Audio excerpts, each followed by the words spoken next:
this is quite significant. We are streaming Dr. Gladych, the footage that we took together in 2007. I'm your host, Stefan Sewell. I took the footage, organized it with my good friend. Here we go. Up here to the old Sony to press the button. Right? I did. And that's like a third one there, or another one there? Yeah, this is. Gotcha. Looks good. Okay. I'll be back in a little bit. They're both going. Okay. So,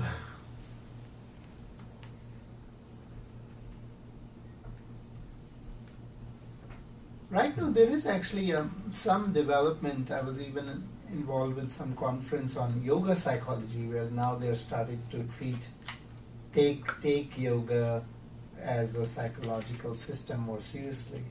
Well, it's taken them quite a while to figure it out. catch up. But you've talked a little bit about the model of the human being that yoga has. Well, can you talk more about what are the tools that yoga provides for exploring this area?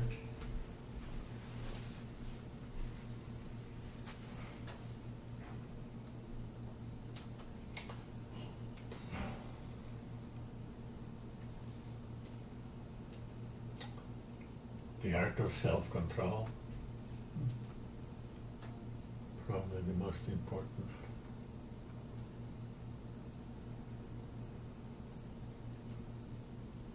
And is that something for the therapist, or is it something for the therapist? Oh yeah, sure, right. No, yoga therapy, what I do with people is you may remember, varies. It's Right. very seldom, I very seldom treat two clients the same way. But it depends on the person right. I'm working with.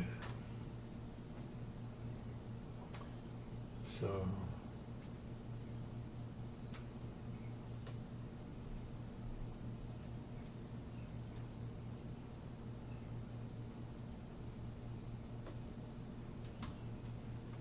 So how is your daily routine been organized around your practice of yoga and meditation? oh, no problem.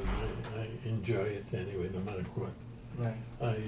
Since my time in the office is limited, Right.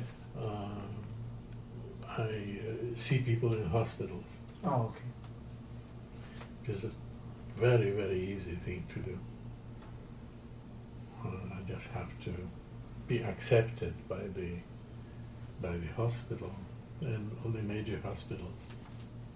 You had some very interesting stories about some people you worked with, and maybe even a girl that you worked with, and how you helped her recover by using the power of faith from was it cancer situation or something? Oh, cancer, of course. Yeah. Oh, sure. It's absolutely amazing Huh. what a practice of faith Huh. does. So can you do you remember some example or some case that's a good success story in your mind about what happened, or where the person was able to use it? Specifically, no, that was some years ago. Okay. I don't remember all my cases. Sure. I've had an awful lot. Where there was some cases where the doctors had given up and. Oh yeah, right. But again, it's the faith.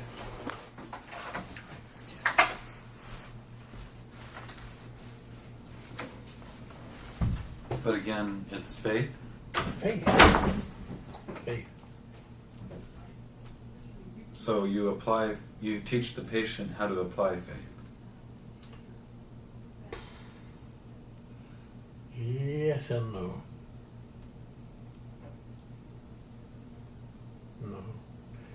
It's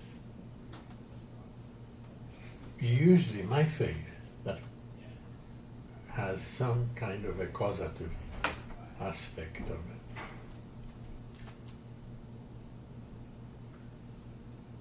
So if I believe I can accomplish something, I accomplish it. And when you're sitting with a patient, do you believe that you can accomplish them becoming free of cancer? No. Just check. No. How does Yes and no. Yes and no. It always takes both of us working harmoniously to make things happen.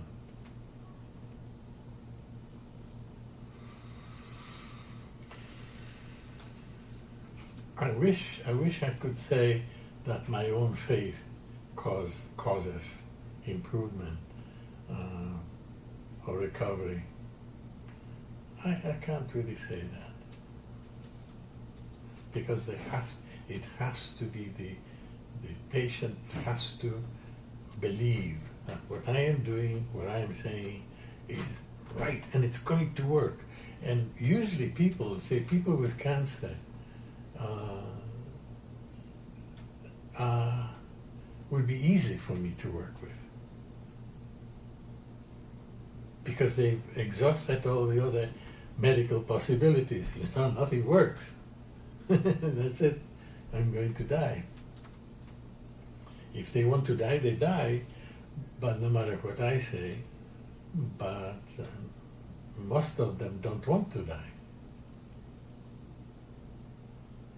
And then they can put faith to work if they don't want to.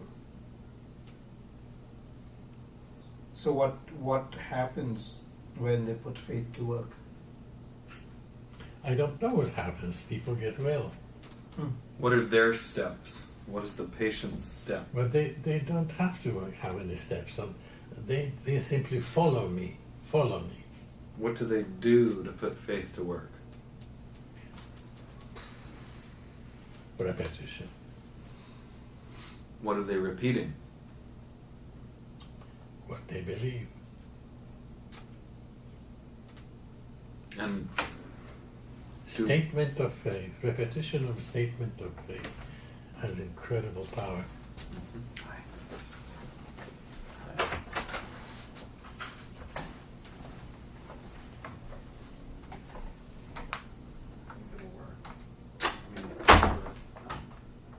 You always talk about the causative, the causative nature or the causative possibility of faith, the ability to cause things to happen. I don't know how that works. All I do know is that it works. I don't have to know how. Right. But you find that faith has a causative. Pardon me? You find that faith is causative, that it can cause things. Oh yes, right. So it's how powerful is your faith? What do you really believe?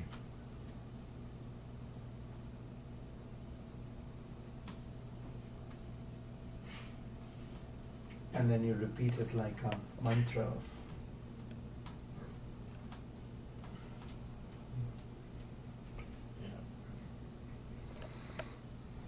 I often try to use my mind to remember the 4 faculties of faith, and I begin with the one where we're born with it.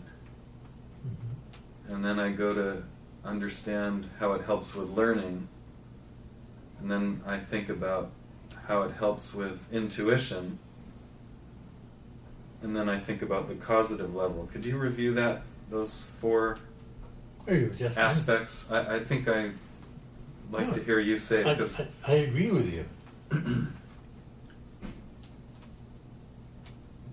I know, but could you please tell me those again? In your language? I don't remember exactly how you say it. Does it really matter? No. Well, It's, the It's a essence, little it's bit the artificial essence to of tape these things, but it's what we do in the modern world. Well, yeah, we're trying to figure out how. I guess how does one capture your teaching on faith? It's probably very hard to. Say that again. How does one capture your teaching about faith? I don't teach people about faith. You teach people faith. Mm-hmm. You don't teach them about faith, but you teach That's people. right. Mm.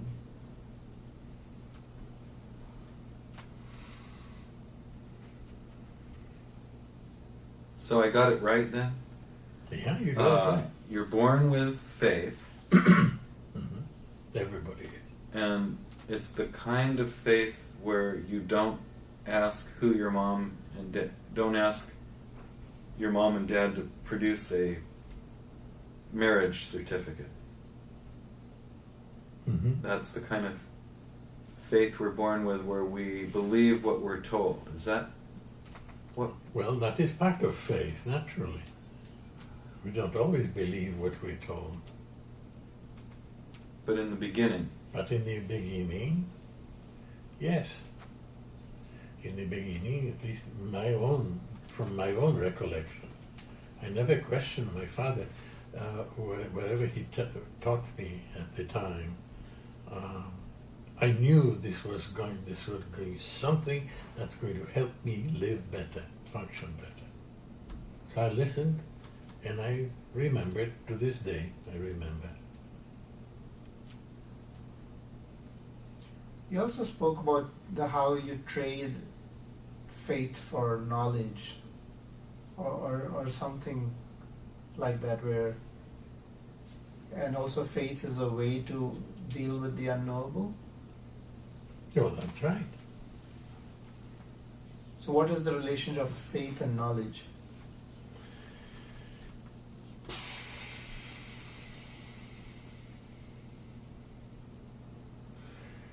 Knowledge always has proof handy. Something you can read. Oh yeah, why is it going to happen? Because of this and that. In faith, no. Faith does not require that. That's the difference. I don't have to. There's no proof. If I believe something, I believe it. If I know something, I don't have to believe it. Right. So in that sense, if something is unknowable, Pardon? if something is unknowable, then the only way I have to deal with it. It's faith. Absolutely. And it's difficult for me to teach people that faith is the way to go. Right. No, because everybody is conditioned to ask for, see, and have proof for something or other. Right. Right. Well, if you believe really strong, if your faith is strong, you don't need that proof. Well, it comes back full circle to where we started, when you're saying faith is essential for us to deal with the unknowable, Oh, absolutely. and we are ourselves unknowable because we are Atma. So That's right. That's absolutely correct. So that means really to deal with ourselves we need faith. Yeah. But I find that it's difficult, even though I have been taught that I'm Atma, I forget it. Well, how do you boost your faith? By repetition. Mm. So you have to remind yourself. Over and over again. Absolutely. Until your faith becomes so strong, so powerful, that you no longer have to remind yourself. But repetition is an incredibly effective tool. So in the repetition is I am Atman, or just I am. Mm-hmm. I am.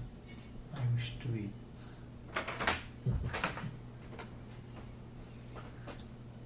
Hello. Hello. Hello. Are you in the right place? Hello. How are you? I'm good. We're doing a movie? Yes, we are. Magic? No. Oh, Interview magic. with Dr. G. very Different cool. kind. Sorry to interrupt. No, It's no okay. problem. It's Was always good to UPS see there? you. It's nice to They see did, you. yeah. Did they? They walked in. Oh, they gave did, okay. Something to Yeah, Bev. good. Yeah. Hello. We're being interviewed? That's awesome. Can I Yes. have a tape? Yes. Have them come get me though. Oh, okay. I don't just go in to see Okay. Bev. This can be your chair. You're welcome. Oh, it's fine.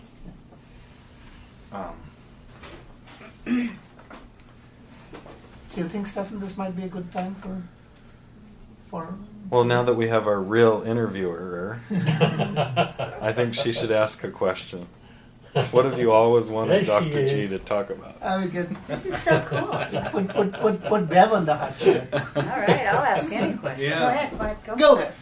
What am I asking? Any question? Any you'd question. like Anything you want to Michael? ask. To Michael. Well, how do I know what's already been asked? I just get to ask That's it. anything? You get to ask it your way. My way. Your way. Can I ask one too? Yes, Sure. Are you please. the interview? You can interview we're from switching where the you time. are. I don't need to be on. I don't need No, to you can interview from where you are. just ask a question. Right. Wow, off the top of my head.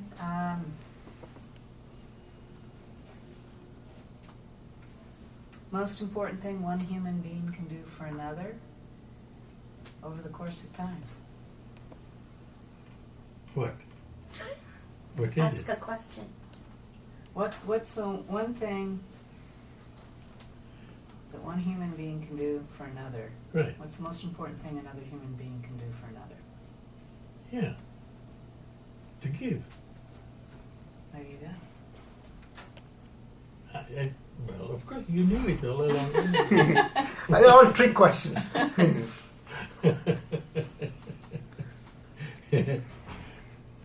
Most memorable, Oh. three most memorable. My turn. Oh, sorry, then your turn. Three most memorable events of your life. That is exactly what I was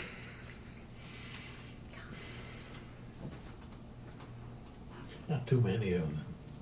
That's too many. Well, three. The three topmost. I don't know. I don't know. Okay. Lots of them, Mm-hmm. not just three. Okay. Well, we have enough tape. Pardon? I said we have enough tape. That's right. If you were to change one thing in your life, Mhm. what would it have been or would be?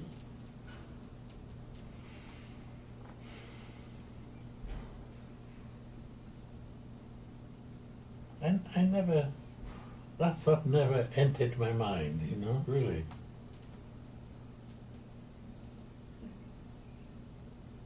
I can't tell you. I don't know.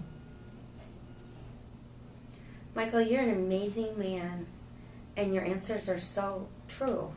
I bet this is really how you believe that. You don't have anything you'd change. Like your thought. No regrets. Wow.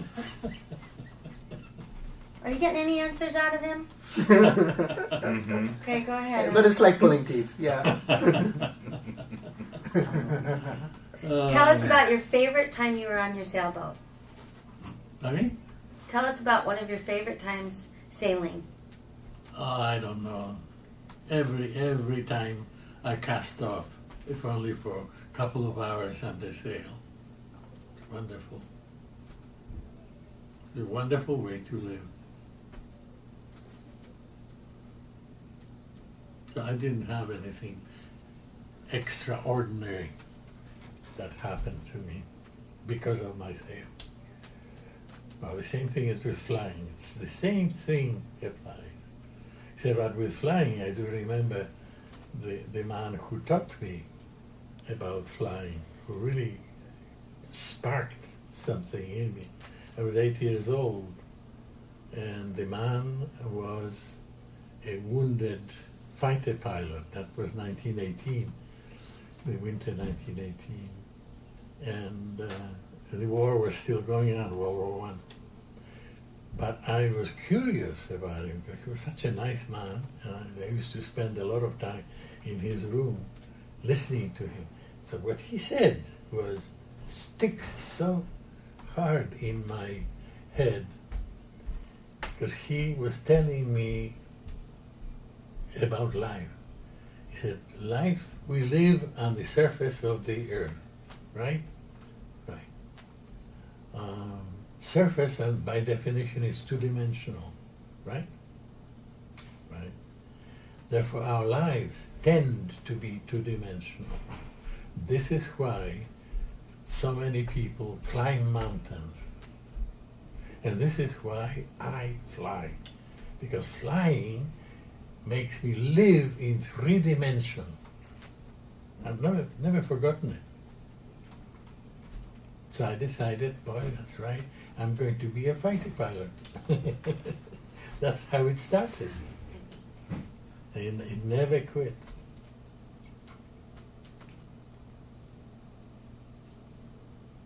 So I don't fly anymore, I don't sail anymore, and sailing also. Why is sailing so close to flying experience? Because you're not on the street. You can change direction any instant you desire to do so. You have control.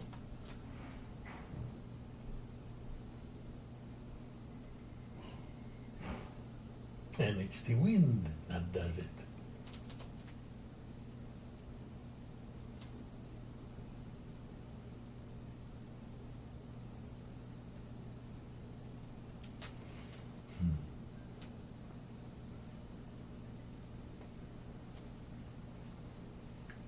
Have more questions?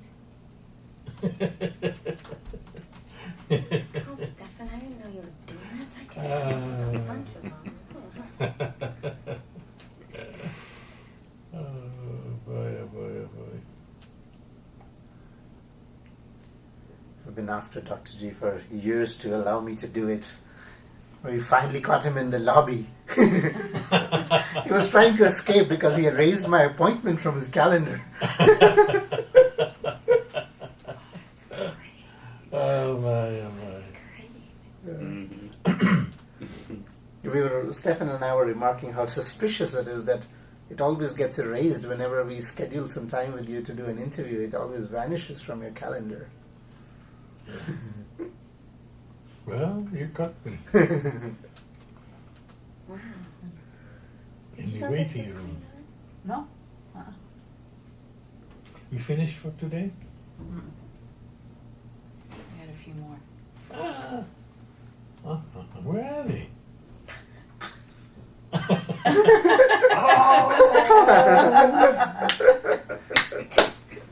You think they called me for the interview? Little did they know, huh, that they got the 2 people that have known him since what? Right. My. Since he was 68 years old. 30 years I've known Michael. I haven't known Michael. Nice We're haircut. still trying to figure out, Michael. Is this all being filmed? Are you running right now? I am, yeah. Well, we're going to let you continue because you get more detailed answers when we're not around. All right. It's very good to run into you here. Thank you. See ya. And Have we'll a be great seeing- interview. So We'll be seeing you adorable. again, I bet, soon. You gotta keep They brought it before it goes. Yeah, but you want to be like on camera, right? You want to be on stage. So where do you want to be? Right here? Just sit, relax, and we'll just talk no matter what. I enjoy sitting next to you. I enjoy sitting next to you too, baby. Yeah. You're all I need to get by. Right where we are. Yeah, in here or there. It's true. You think of doing it very informally, just having a normal conversation. It's true. You are something else. Yeah. right now. And then What is it that you right here? Great, don't put it down. You have to click. Set everything up. You have to click. What are you and doing? If you Not click, do you anything. can't put it down. Shall Thank we you. just set it up? It's Set it already up. gone. Okay. I'll change it. No, it's gonna be right there. What? We're not moving. I will change it when appropriate. Yeah, because location's really, he doesn't want to be in the mode of. So. We're doing audio. So are you? Right now. Right now. So, you used to be a Microsoft person, I used to be a Microsoft person. and what did you do for them? Well, I started off I was a software engineer and then went into management of graphics. How many years ago? I joined in 91 and I left in 2000. That's a nice run. Boy, that's a good run. Was it a good thing for It you was a to good work? time. Do you know Mark Roberts? Mark Roberts, no. It's like I how know many there's people are on 40,000 campus? people I there. was gonna say, there's a He lot of started- people on Now campus. there are 40,000. He started like in '87. Yeah, when I joined, there were about 8,000 people. So Now they're how what's your input? I think over 40, almost 50,000. Locally. What's Yeah. your input? Do you know, like, Steve Ballmer? Wow. I know Steve. Whoa. I've been in tight Steve. places with Steve Ballmer. Well, it's true. Tell us more. Has he been in a show? We made him appear. I knew it. I knew it. I knew it. I did Steve Ballmer's 30th birthday party at Bill Gates' house. Oh, wow. Bill called me to have me do the show. At their house here. You said 30th? 30th. On the lake How old is he? Laurelhurst. before they moved. Yeah. And he never called you back. Bastard. It's not quite like that. They did call me back. But I know what you mean. In fact, we made him appear Bill Gates? many years later. We made Steve appear. Oh. No, they're going to make Bill Gates disappear in the next coming months. Yeah, he's working on it already. Yeah, he is. It's great. Yeah, it's excellent. As it should be. Yeah, I knew he'd become a philanthropist even back then. When everyone was Look criticizing at what him for he's not. doing for not being malaria. one, yeah. Look what he's doing for What made you- malaria. What made you realize that? What made you know that? I know his mom and dad, Turn it. and I grew up with him. Oh, did you And go I know his- lakeside with him? Uh-huh. Uh-huh. I know his Whoa, background. wow, that's a guzzling glass of And wine. I just know that he's Didn't go got there. yeah, and when people were saying, criticizing him for having so much money and not doing anything, Yes, it was only a matter of time. when he said it's kind of a matter of time, I believed him. Yeah. Did you see the front page today? No. Oh, Yeah, there's a huge article. huge article about the Gates Malaria. Foundation about malaria conquering a world disease. And Good. that their money is going towards, and they have the vial that is going out to these kids, like one little, unbelievable, unbelievable that one man Mm-hmm. has that kind of, I don't know if it's power, money, vision, Yeah. Yeah. clout. I don't know what the right Vision word and is. money. Well, it's still And making, passion. and then And making it yes. happen to the right people, not letting the money fall into the wrong hands, so it becomes something like an Enron or an Iraq, where Right. it becomes a business that still hurts other people. He's making it something Yeah, he had a worthwhile. very, very balanced view. When I heard him speak many years ago, he was always said, I consider myself a shepherd of the resources I have. I don't really own them. And I don't want to pass it to my children because it will only spoil them. So it's really a question of how do I then. But he also said it takes even more effort to spend the money than to make it. Right. So Figure out the right way to spend yeah. it. And So- his kids too. I mean, how Yeah. can they grow up in this environment and learn what he's teaching and go beyond? Oh, it's I hard to haven't do. quite Globally. reached that level where it's easier to make it than spend it. I'm still suffering that. Me too. I think most people are in here not thinking it's harder to spend. but he attracted Warren Buffett. He didn't attract that, but What do you mean? You got him Warren involved Buffett in was the attracted. philanthropy? Right. Yeah, Into Warren- it? Buffett is the second major investor in his foundation, in Gates Oh, Foundation. I'm glad to hear that. And Warren here he is. Buffett turned all His his estate. money, Right. not Towards all that. his money, but all He his saved $2 billion for the. Yeah. for himself. You know, For the just cause. $2 billion. He gave it all He to gave Bill like and Melinda 40 Gates. billion to the Gates Yeah, Foundation. rather than starting his own foundation. Because he believed Buffett in joined what it. they're Yeah. doing. Actually, You he could see that they did, were doing it. And the there's right no way. competition in it and he saw that they were the most efficient, to get Oh, it really? done. That's Yeah. interesting. and he picked The them because business. of that. The way they ran the business of Did the you foundation. read about that? How did you know God, that? I would love to Interview, be. we heard an We've interview. seen Warren, but also a good friend of mine plays cards with Bill and Melinda and Warren, and has told me things. Bridge player. Yeah. Yes. I would love to be a part of that Yeah. foundation. I think that, Champion style You bridge see? players. just to be able to go out there and friends of do Bill. for people. I No, think but they're I mean, pretty they- serious could bridge they players. be, you know, you'd No. think with They're- their minds they would Oh, those guys. Yes, Yeah. I think they're pretty definitely be Not my serious players. friends. Yeah. incredible bridge players. Yeah. So I'll play devil's advocate. I think they think in a certain sort of way. They don't, I mean. Hard to play their game. No, no, do it. I want to hear this because Hard I to play their believe this too. I believe this too. Well, you It's think that- strategic. No, so Bill Gates has done phenomenal things, but then the side effect of that is the tremendous environmental impact on computer waste. Well, I mean, there's the flip side of the coin. So there's this tremendous good. It's like the car. It's that flip side of technology. So what are the benefits that the oil companies bring out into the world to offset the, the destruction that they bring? No, I can't answer that. Well, so I mean, the thing is that you're saying that the computers bring a certain amount of destruction because of the environmental Well, there's difficulty of huge- disposing of the environmental waste from computers, and then they are. I'm just saying that there's two sides. That's Yeah, why I said I was yes, going to yes, retract it. yes. That there's two sides to every coin. That there's tremendous good, but with that, damage has been done. At And cost. there's plenty that with Yes. the damage is done, there's no offsetting good. Yin and yang, night and So day. that's going to happen. Black and That's just white. part And in of the between, picture, but then right? there's something Of more. any picture. Not necessarily. And then there are those that do only But, good, like then the again, Clintons. see, Jeez, Joe, under the Clintons? I won't go there. I take Let's it start back. politics. No, I think that's the difficulty of juggling technology with just a peaceful way of living. It's the way of the world. It's being happens from the time. Oh, this is a friggin' tape. It's okay. No. This has to be edited. I'm done. I'm done. Don't even I think take about it all it. back. Beverly, No, what? I don't want to go there. I was bringing it closer to you, Bev.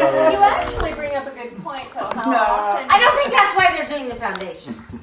How often? I don't we think can they're do offset I it don't think together. that's why they're. No, I understand. I was just And I don't playing think you're devil's saying that. advocate. And I it's was. and it's good. That's an important thing to do, actually, because we can just get audio. so overwhelmed with the good that's taking place by a foundation, let's say, and forget that there is a cost as well.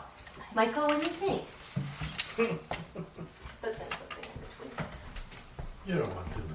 Oh, yeah, we do. We do. Because That's when why we're you've here. been through so many different ages of technology, what, my son thought the computer was going to really destroy communication between human beings, one-on-one. It would take over. I'm sure someone with a telephone thought that. The typewriter, the light. So what do you think? No, I don't think so. Nothing wrong with telephone. What about? The means of communication. So it's a computer. It's how you use it. That's what's important. Telephone's okay.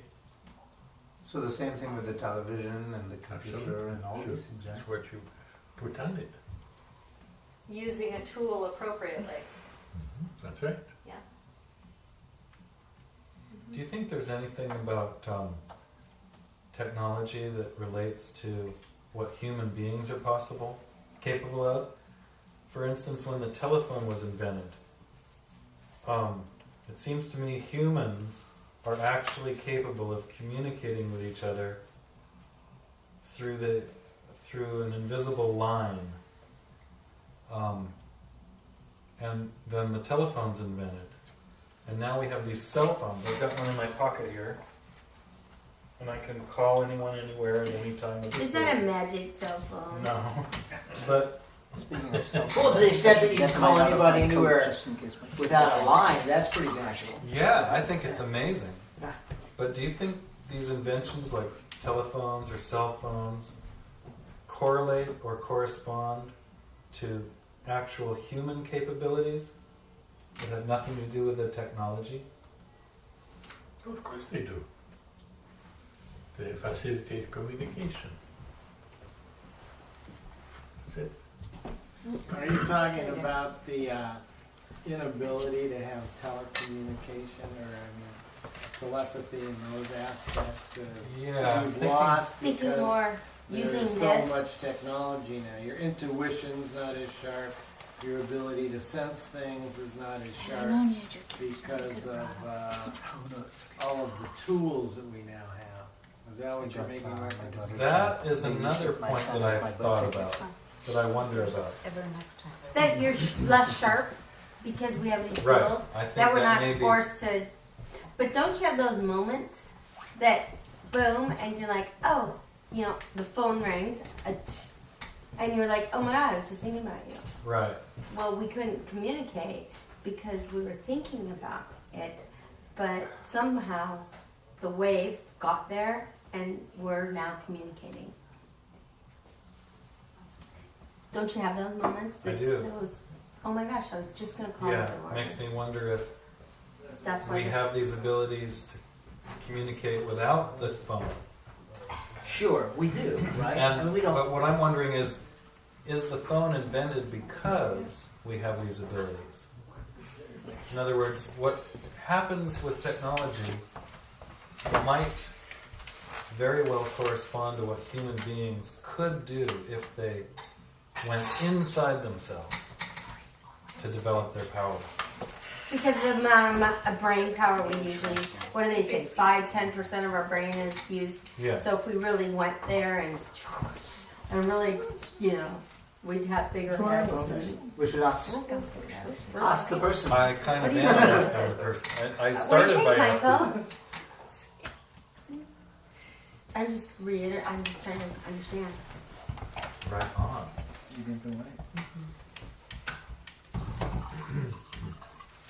The man. So I have a question for you. People are asking you questions and want to get a sense of your hit on things because you're so respected and loved. But you don't really feel like talking. Would there be a way to make it more comfortable? Yeah, I'm for you going to to kick talk? him in the I am shins. comfortable. Okay. I mean, because people really want to hear what you have to say rather than like in one sentence. That's nothing to do with my comfort. What does it have to do with? What Ask kind- me, you want to know what I think, ask me a question. There you go. Be direct. Okay, Really I direct. wanted to ask you about this giving thing because we were talking about Bill Gates' giving, and I know you had talked about having all this land in Poland that you decided to give away, and I'm still trying to sort of understand what is the practical balance between having certain amount of sort of having certain amount of things like owning a house or having certain goods versus sort of the other example you set about giving away everything that you had. So what is the balance there? Because he gave away all the land he had in Poland to the farmers. Right, but what kind of a balance you're looking for? Well, I guess what I'm asking is, How do you describe the balance? no, what is proper to own? Pardon me? What is proper to own? Or how much is There's proper? nothing wrong with owning property, provided you put it to work. If you don't, then you're in trouble. You don't really do what you should be doing. You should give. So the same thing with owning money or anything else, right? That's absolutely, sure. Give. That's what yoga teaches.